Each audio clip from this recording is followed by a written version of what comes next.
Il y avait une émission ce matin sur France Culture avec les chemins de la philosophie animée actuellement par Géraldine Moussa-Savoie sur l'oubli et le pardon. Mais c'est un point qui n'a pas été abordé et qui fait que les choses sont beaucoup plus compliquées que ça, c'est que la violence est une forme de punition. Quelqu'un qui est violent, il punit l'autre quelque part. Donc déjà, il le punit et il doit donc être pardonné pour l'avoir puni.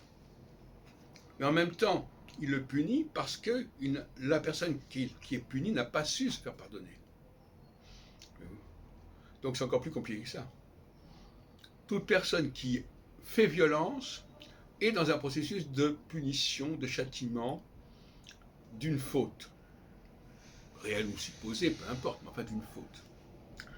Et par conséquent, il y a déjà là un processus de pardon qui aurait pu empêcher cette punition, cet acte violent.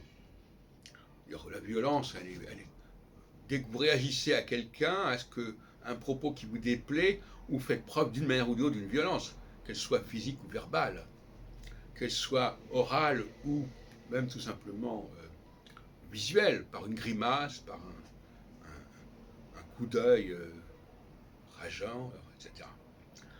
Donc, non, c'est pour montrer que dans ces chemins de la philosophie, parfois, on passe à côté des vraies dialectiques et des vraies dualités.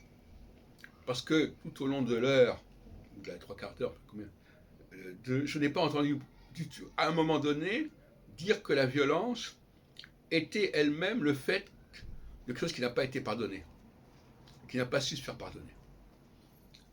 Bon, donc finalement, il y a des limites à ce genre de débat quand il est mené par des personnes qui ne sont pas particulièrement douées, si on peut dire. Et